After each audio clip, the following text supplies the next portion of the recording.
وكان من دعائه عليه السلام في الصلاة على أتباع الرسل ومصدقيهم: اللهم واتباع الرسل ومصدقوهم من أهل الأرض بالغيب عند معارضة المعاندين لهم بالتكذيب والاشتياق إلى المرسلين بحقائق الإيمان في كل دهر وزمان. أرسلت فيه رسولا وأقمت لأهله دليلا من لدن آدم إلى محمد صلى الله عليه وآله من أئمة الهدى وقادة أهل التقى، على جميعهم السلام، فاذكرهم منك بمغفرة ورضوان. اللهم وأصحاب محمد خاصة الذين أحسنوا الصحابة والذين أبلوا البلاء الحسن في نصره وكانفوه وأسرعوا إلى وفادته وسابقوا إلى دعوته واستجابوا له حيث أسمعهم حجة رسالاته وفارقوا الأزواج والأولاد في إظهار كلمته وقاتلوا الآباء والأبناء في تثبيت نبوته وانتصروا به، ومن كانوا منطوين على محبته يرجون تجارة لن تبور في مودته، والذين هجرتهم العشائر إذا تعلقوا بعروته وانتفت منهم القرابات إذ سكنوا في ظل قرابته، فلا تنس لهم اللهم ما تركوا لك وفيك، وأرضهم من رضوانك وبما حاشوا الخلق عليك،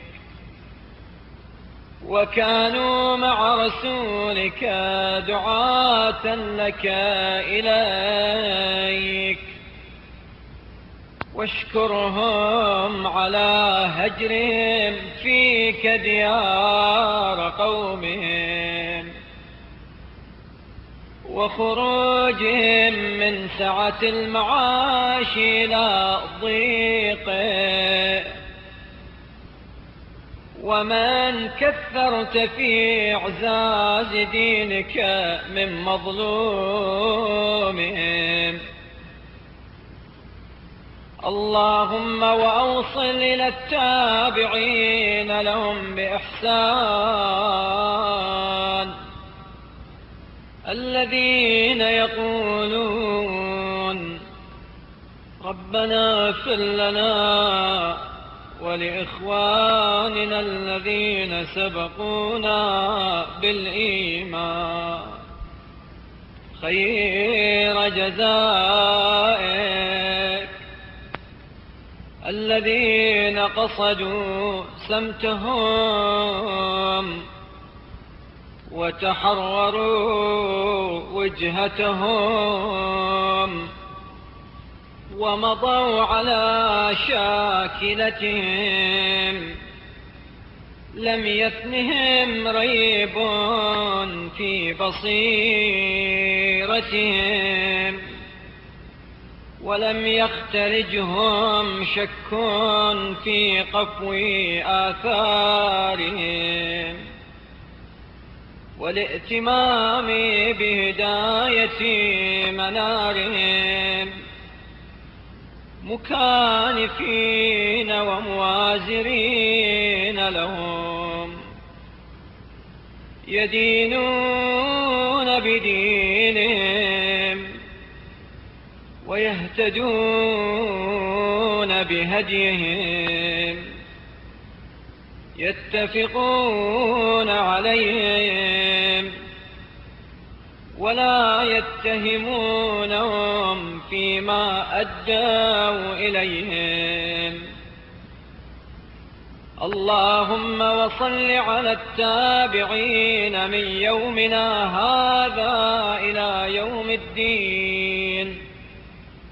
وعلى أزواجهم وعلى ذرياتهم وعلى من أطاعك منهم،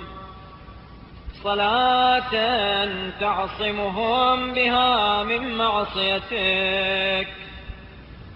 وتفسح لهم في رياض جنتك،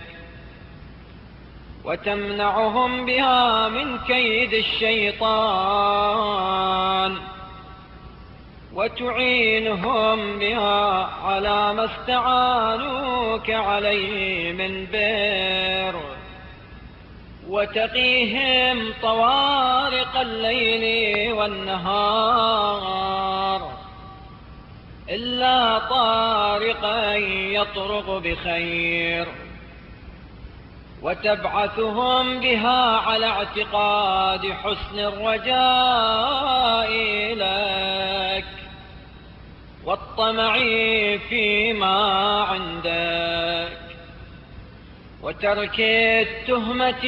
فيما تحويه أيدي العباد، لتردهم إلى الرغبة إليك والرهبة منك، وتزهدهم في سعة العاجل،